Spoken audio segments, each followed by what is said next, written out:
इसमें भी कोई संकल्प के साथ दान नहीं किया जाता है कि हम ये दान जो है इसलिए कर रहे हैं कि हमारी बच्चों की न और शादी हो जाए, नौकरी लग जाए, या इस प्रकार की कोई कामना नहीं। केवल दान करना है, उस दान का पुण्य अवश्य मिलेगा, लेकिन हमने संकल्प नहीं करना है। हमने नहीं कहना है कि इस दान के बदले, पूजा के बदले हमको ये मिल जाए।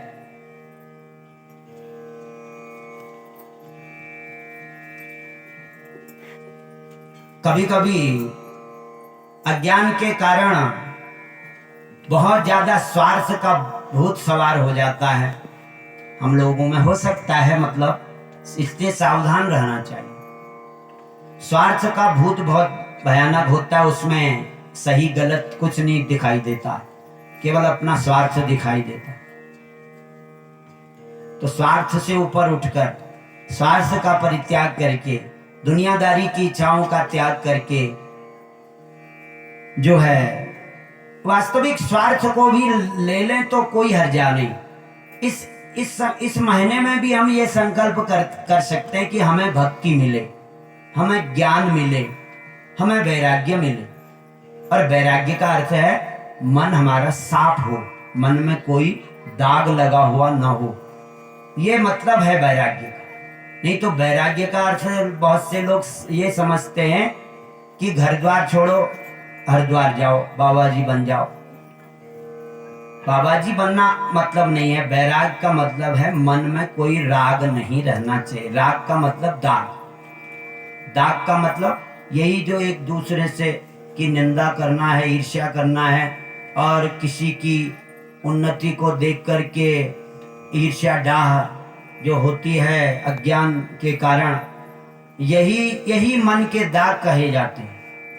कोई अड़ोसी पड़ोसी, आप जैसे जो धर्मात्मा लोग हैं वो क्या कहते हैं, अगर कोई अगल बगल पड़ोस में कोई अच्छा धर्मात्मा व्यक्ति है और धनवान भी है, धर्मात्मा भी है, और खूब दान पुण्य करता है, खूब यज्ञ यागादि कराता है, खूब साधु ब्राह्मण संतों की सेवा करता है, तो आप जैसे धर्मात्मा लोग तो कहेंगे कि ये कितना पुण्यशाली है, कितना इसने पूर्व जन्म में पुण्य किया कि इसको इस समय भी कितना अच्छा मौका मिला है।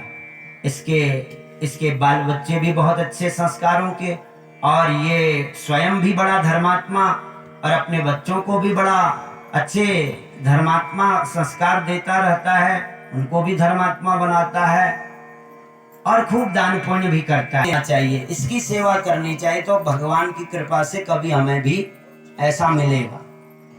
धर्मात्मा व्यक्ति का हम साथ देने के हमारा मन बन जाता है, उससे कभी हमारे मन में फिर ईर्ष्या डाह नहीं होती है, मन और भी भक्ति भाव से संपन्न होता है। करने लगते हैं कि इनका जैसा हम इनकी तरह पुण्य कथा प्रेमी भजन प्रेमी बनेंगे तो हमारा भी इस प्रकार का सौभाग्य फिर हमें भी मिलेगा। इस प्रकार की सोच रखना यही वैरागी कहा जाता है। अब ऐसा होना चाहिए कि नहीं होना चाहिए? ऐसा तो सभी को होना चाहिए, नहीं तो हम क्यों वैरागी बने? योगी तुम बनो, तुम जाओ हरिद्वार। अपने कई लोग मतलब अर्थ न समझने के कारण अर्थ का अनर्थ करते हुए कहते हैं हाँ हाँ वैरागी तुम्हारा काम है, तुम जोगी बनो, वैरागी बनो, अपने सिर में जटा रमाओ, राख रमाओ, तुम करो। तो जटा रखाना, शरीर में राख रमाना, ये वैराग्य का अर्थ नहीं है। ये तो एक संत की वेशभूषा है। संत जो त्यागी, ये त्याग का प्रतीक है कि जो है जटाएं रख ली और वस्त्रों से भी ममता नहीं रखी, तो वो ठीक है।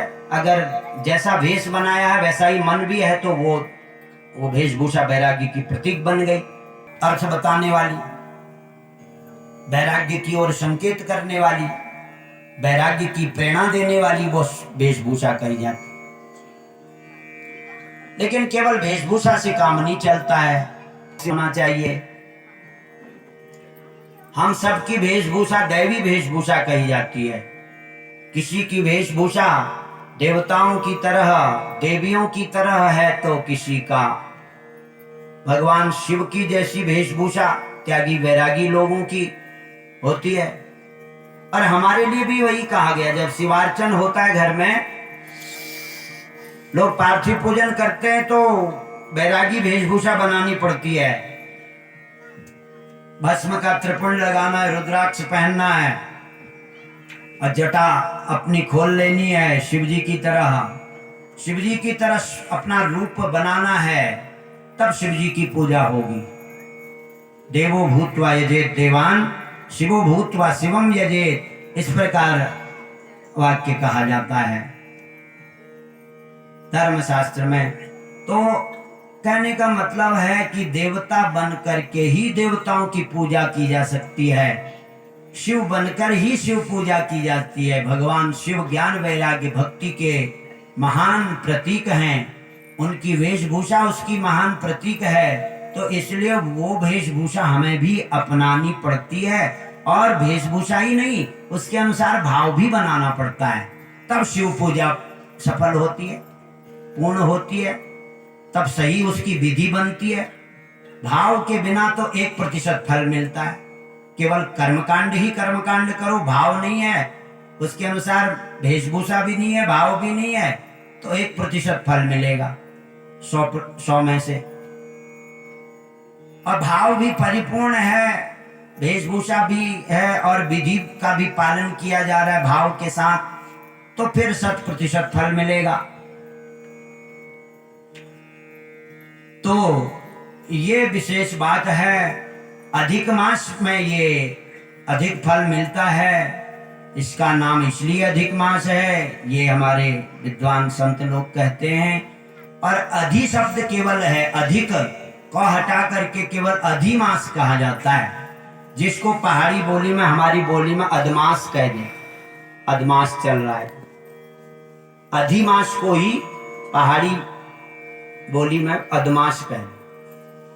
नहीं तो अध कोई शब्द नहीं है, अधि शब्द है। अधि, अधि का मतलब श्रेष्ठ, जो अन्य मासों से श्रेष्ठ है। श्रेष्ठ क्यों है? क्योंकि अन्य मासों के देवता भगवान की शरण में गए नहीं, ये इस महीने का देवता ही भगवान की शरण में गया और भगवान ने उसको अपना लिया। इस ये जो ये अधिक मास है, इसका जो अधिष्ठात्री देवता कहा जाता है, अधिक मास देवता, वो भगवान की शरण में जाता है तो भगवान उसको उसके अधिष्ठात्र देवता बन जाते हैं, उसे अपना लेते हैं। और अब जो भगवान की शरण में चला गया वही तो श्रेष्ठ है। श्रेष्ठता उसी की है जो अशरण शरण की शरण हो जाता है, वही वास्तव में श्रेष्ठ है, वही महान है। तो इसलिए अधिक मास महान है। इसलिए अधिक मास को लोग जो कुछ ऐसा भ्रम रखते हैं, अज्ञान रखते हैं, अधिक मास में मतलब ऐसा नहीं हो सकता, वैसा नहीं हो सकता है। जो निष्काम भक्ति योग है वो तो अधिक मास में परिपूर्ण रूप से होता है।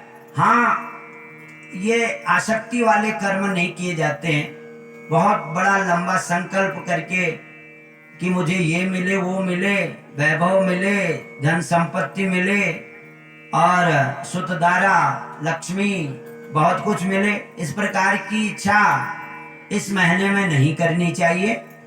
और इसके लिए इससे संबंधित जो भी कर्मकांड है वो भी मना है। शिवार्चन भी कर सकते हैं लेकिन निष्काम भाव से, बिना किसी संकल्प के। अगर संकल्प करना तो होता ही है जरूरी हर काम में, तो उसमें संकल्प यही लगाया जाता है, निष्काम भक्ति योग प्राप्त्यर्थम, निष्काम भक्ति लाभ प्राप्त्यर्थम, ज्ञान वैराग्य भक्ति लाभ प्राप्त्यर्थम एतत् कर्म अहम करिष्ये, शिव पूजन अहम करिष्ये, हरि पूजन अहम करिष्ये। जो भी कर्म कांड किया जाए वो इस संकल्प के साथ किया जाता है।